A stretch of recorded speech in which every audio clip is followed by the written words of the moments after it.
निकालने के लिए हमको कब कौन सी खाद दवाइयों का प्रयोग करना चाहिए, अनुकूल समय के बारे में बात करेंगे और साथ ही बात करेंगे भूमि की किस प्रकार की जो मिट्टी है अनुकूल मानी जाती है तिल की खेती के लिए, साथ ही कितने टेम्परेचर की आवश्यकता पड़ती है, खेत की तैयारी किस प्रकार करना है, बुआई के समय कौन कौन से न्यूट्रिएंट कौन कौन से पोषक तत्वों की पूर्ति करना है, उन्नतशील किस्मों के बारे में बात करेंगे, बीज उपचार कैसे करना चाहिए, कितना उत्पादन होता है, कितनी लागत लगती है। तो तमाम जो प्रकार की समस्या आती हैं, तमाम प्रकार की जो जानकारी हैं, उन सभी का निवारण, उन सभी का सॉल्यूशन और संपूर्ण जानकारी की तिल की वैज्ञानिक खेती से आप वही परंपरागत तरीके से खेती करते हैं, प्रोडक्शन आप ज़्यादा नहीं निकाल पाते हैं, तो जो सबसे कारगर उपाय हैं, कुछ जरूरी कार्य होते हैं जिनसे आप उत्पादन और उपज को यकीनन बढ़ जाएगा। तो इस वीडियो को पूरा फॉलो करना है, वीडियो को लाइक करना है, पूरा जरूर वॉच करें। यदि आप इस वीडियो को स्किप करते हैं तो आपको अधूरी जानकारी, अधूरा ज्ञान वश हो पाएगा।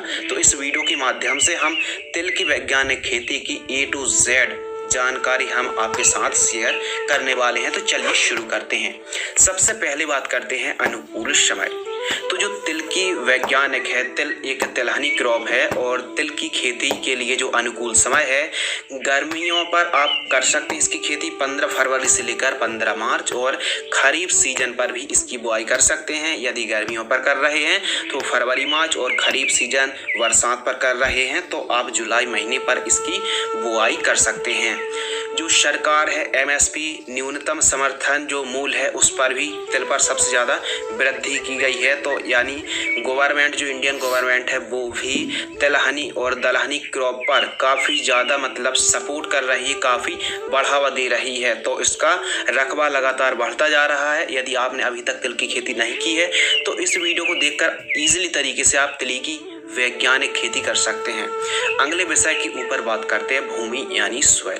तो इसके लिए जो तिल की खेती है, इसके लिए काली मिट्टी, काली दोमट, पीली मिट्टी भी चलेगी, हल्की मिट्टी भी चल जाएगी, भारी भूमि भी चल जाएगी, लेकिन मध्यम जो भूमि होती है वो काफ़ी उपयुक्त मानी जाती है। और जो pH वैल्यू है 5.5 से लेकर 7.5 तक तो ठीक रहती है, लेकिन 8 या फिर 9 pH वैल्यू है यानी अधिक एल्कलाइन है, तो आप सल्फर की पूर्ति ज़्यादा करें। यानी आप सल्फर की यदि पूर्ति करते हैं और सस्ते पर यदि आप सल्फर का प्रयोग कर रहे हैं तो जिप्सम 50 किलोग्राम आप 1 एकड़ पर प्रयोग कर सकते हैं। यदि 8 से ऊपर pH वैल्यू है, अधिक एल्कलाइन है, हाई एसिडिक भूमि है, तो उस पर आप जिप्सम का प्रयोग कर सकते हैं। एवं उत्तम जल निकास का प्रबंध बहुत ही जरूरी होता है। यानी प्रायः इस की खेती आप लगभग सही प्रकार की मिट्टी पर कर सकते हैं।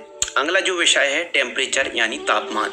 तो इस क्रॉप के लिए जो मिनिमम टेम्परेचर है 22 से 25 डिग्री सेल्सियस टेम्परेचर काफ़ी अच्छा माना जाता है, और अधिकतम 34 से 35 डिग्री का जो टेम्परेचर है काफ़ी अच्छा माना जाता है। यदि 22 से नीचे रहता है या फिर 35 से ज़्यादा ऊपर जाता है तो इस फसल को थोड़ी सी क्षति पहुंच सकती है। लेकिन जो टेम्परेचर बताया हमने कि 20-22 से लेकर 35-36 तक काफ़ी अच्छा माना जाता है। अब खेत की तैयारी किस प्रकार करना है तो कृपया ध्यान दीजिए।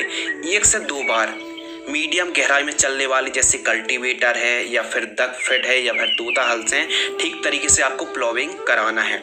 उसके बाद आप एक काम कर सकते हैं कि 1 से 2 ट्राली और अधिकतम 3 ट्राली प्रति एकड़ की दर से हम जानकारी शेयर कर रहे हैं। और जो जानकारी भी हम आपको बताएंगे बीघा के हिसाब से नहीं बल्कि प्रति एकड़ की दर से जानकारी बताएंगे। 2 से 3 ट्राली गोबर की पकी हुई खाद, चाहे गोबर की खाद हो या फिर कुछ कम मात्रा पर वर्मी कंपोस्ट का भी आप प्रयोग कर सकते हैं, या फिर मुर्गियों की खाद है तो आप कोई जो ऑर्गेनिक कंपोनेंट्स होते हैं, जैविक खाद होती है, उनका प्रयोग यदि आप करते हैं तो यकीनन उपज बढ़ती है। 2 से 3 ट्राली गोबर की खाद को पूरे खेत में बिखेर कर रोटोवेटर से खेत को समतल कराएं, मिट्टी को भुरभुरी कराएं, पाटा लगाकर कुछ इस प्रकार एकदम समतल करा लीजिए। मिट्टी जितनी भुरभुरी होगी उतना अच्छा जर्मिनेशन देखने के लिए मिलेगा।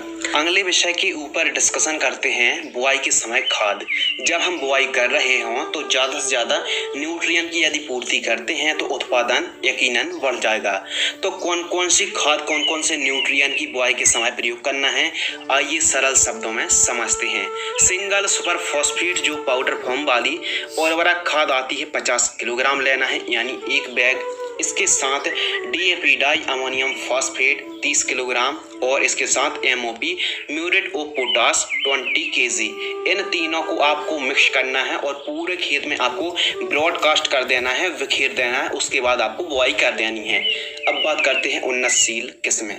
तो जो उन्नतशील किस्में हैं, बेस्ट उत्पादन देने वाली जो वैरायटी हैं, आइए समझते हैं कौन कौन सी उन्नतशील किस्में हैं। जो आती है TC25 वैरायटी, इसको भी आप लगा सकते हैं। RT 125 वैरायटी आती है, RT 127 आती है। इसके अलावा RT 46 वैरायटी आती है। इसके अलावा T13 वैरायटी।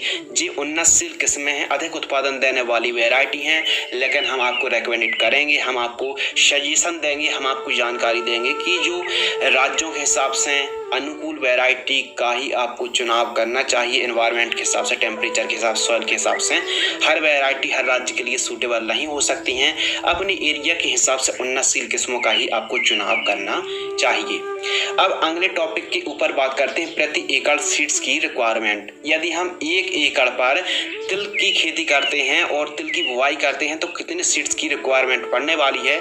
तो 1 एकड़ पर अधिकतम 2 किलोग्राम से लेकर 3 किलोग्राम प्रति एकड़ से सीड्स की रिक्वायरमेंट पड़ने वाली है। अगले विषय के ऊपर बात करते हैं, सीड्स ट्रीटमेंट यानी बीज उपचार। अब बीज उपचार करने से क्या फायदे होते हैं? तो जर्मिनेशन काफी अच्छा होता है, फंगस नहीं लगते हैं, जड़ संबंधित कोई रोग नहीं आते, बीमारी नहीं आती हैं। तो बहुत ही जरूरी है बीज उपचार करना। बीज उपचार आप कुछ इस प्रकार कर सकते हैं कि कार्बेंडाजिम और मैंकोजेब एक जो फफूंदनाशक आती है, 1 किलोग्राम बीजों को आपको 5 से 6 ग्राम फफूंदनाशक से बीजों को उपचारित करके आपको बुआई कर देनी है। ऐसा नहीं है कि आपने बीज उपचार तो कर लिया लेकिन कई दिन बाद, 4, 5, 6 दिन बाद बुआई कर रहे हैं, ऐसा नहीं। जब आपको बुआई करनी है उसी टाइम आपको बुआई के समय ही बीज उपचार करना है, 1-2 घंटे पहले। तो कुछ इस प्रकार बीज यदि उपचारित करते हैं तो काफी अच्छा जर्मिनेशन देखने के लिए मिलता है। अगले टॉपिक के ऊपर बात करते हैं, बुआई। तो बुआई किस प्रकार की जाती है? अब तो काफी जो मशीनरी आ गई, सीड्रल मेथड से आप बुआई कर सकते हैं, या फिर आप छिटका जो ब्रॉडकास्ट है, छिटका विधि से भी आप बुआई कर सकते हैं। तो कई इलाकों पर अभी भी परंपरागत तरीके से छिटका विधि से बुआई की जाती है। यदि सीड्रल मेथड मशीन उपलब्ध हो तो आप सीड्रल मेथड से भी सोइंग कर सकते हैं। कोई ज़्यादा बड़ा अंतर देखने के लिए नहीं मिलता है। खरपतवार की रोकथाम। तिल की फसल पर खरपतवार की वजह से उत्पादन घट जाता है, तो हमारी तिल की क्रॉप खरपतवार मुक्त रहना चाहिए। अब बुआई के तुरंत बाद खरपतवार नाशक का स्प्रे आपको करना चाहिए। जो प्री इमर्जेंट हार्बिसाइड होती है, पेंडामेथालिन जो आती है 800 ml 200 लीटर पानी में घोल करके आपको प्रति एकड़ की दर से स्प्रे कर देना है। या फिर यदि कोई खरपतवार नाशक का स्प्रे नहीं कराना चाहते हैं तो कुछ जब 20, 25, 30 दिन की फसल होती है तो निराई गुड़ाई भी आप करा सकते हैं। अगले विषय के ऊपर बात करते हैं, सिंचाई। यदि आप गर्मियों पर खेती कर रहे हैं तो 8 से 10 दिनों के अंतराल पर आपको प्रॉपर सिंचाई करनी पड़ेगी। और सिंचाई काफ़ी ज़्यादा डिपेंड मिट्टी के हिसाब से करती है। यदि हल्की मिट्टी है तो ज़्यादा सिंचाई, भारी मिट्टी है तो कम सिंचाई की आवश्यकता पड़ेगी। और यदि खरीफ सीजन पर यदि आप सोइंग कर रहे हैं, खेती कर रहे हैं तिल की, तो आवश्यकता अनुसार यदि बरसात नहीं होती है, बरसात होती है तो कोई ज़रूरत की बात नहीं है, और नहीं होती है तो आवश्यकता अनुसार स्पेशल फ्लावरिंग स्टेज पर यदि बरसात नहीं होती है तब आप फ्लावरिंग स्टेज से जस्ट पहले आप सिंचाई जरूर कर दीजिए, यह बात कोई नहीं बताएगा। अगले टॉपिक के ऊपर बात करते हैं, खाद का शेड्यूल जो सबसे ज़्यादा इम्पोर्टेंट है, अनिवार्य है, क्यों?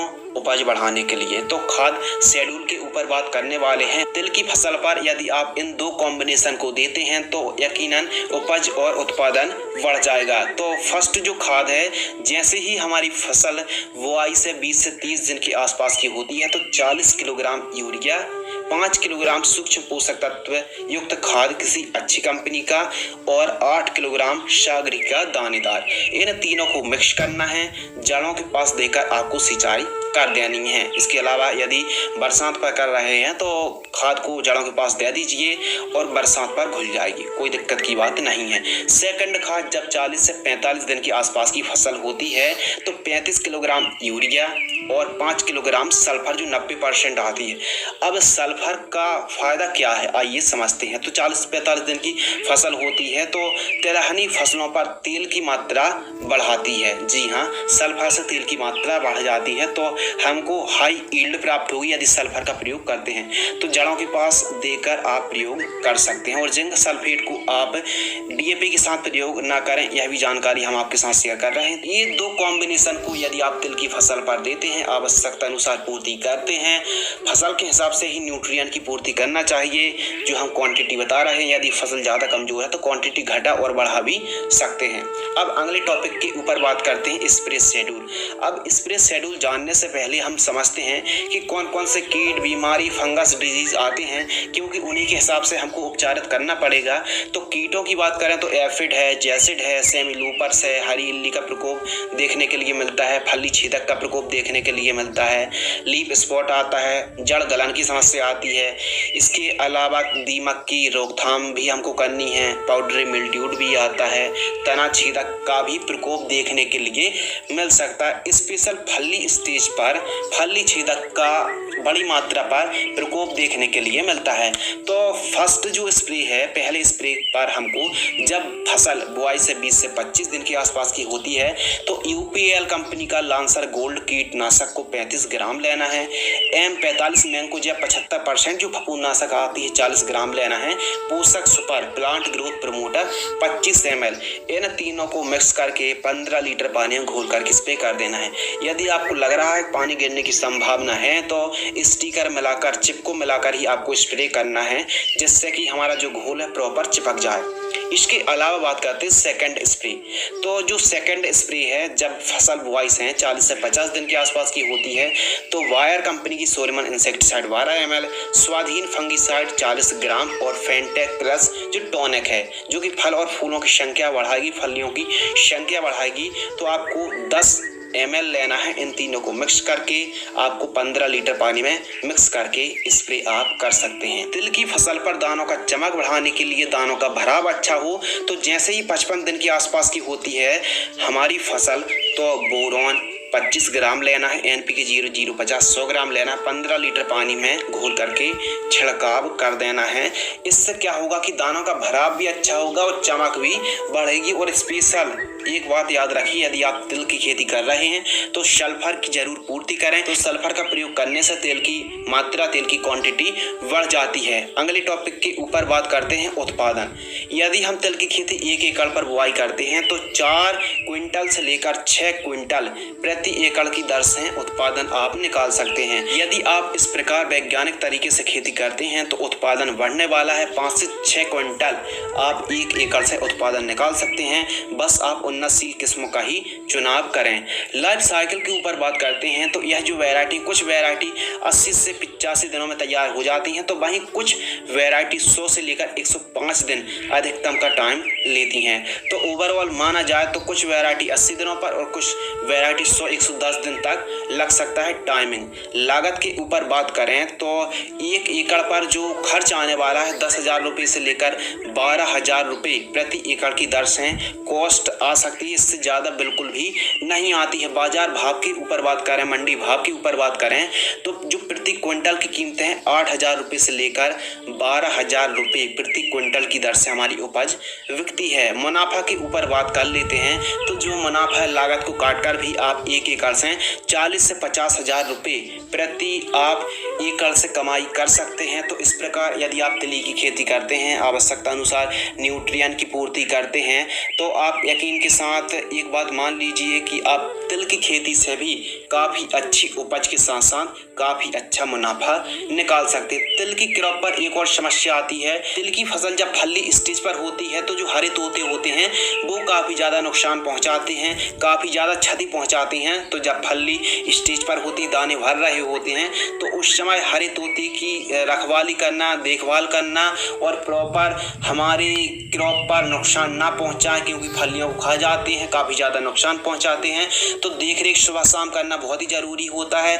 मॉर्निंग टाइम और इवनिंग टाइम काफ़ी ज़्यादा हरे तोते आते हैं जो फलियों खाते हैं, उसके लिए आप देसी जुगाड़ भी लगा सकते हैं और प्रॉपर देखभाल करना तो बहुत ही ज़रूरी होता है। यदि फ्लावरिंग स्टेज से जस्ट पहले आपको बरसात नहीं हो रही है तो आपको सिंचाई बहुत ही ज़रूरी करना चाहिए। तो इस प्रकार यदि आप तिल की खेती आवश्यकता अनुसार न्यूट्रिएंट की पूर्ति करते हैं, आवश्यकता अनुसार देखभाल करते हैं, तो जो उत्पादन है वो यकीनन बढ़ने वाला है। खरीफ सीजन यदि बरसात पर लगा रहे हैं तो जुलाई के आसपास आप बुआई कर सकते हैं, बाकी गर्मियों पर फरवरी मार्च पर आप इसकी बुआई कर सकते हैं।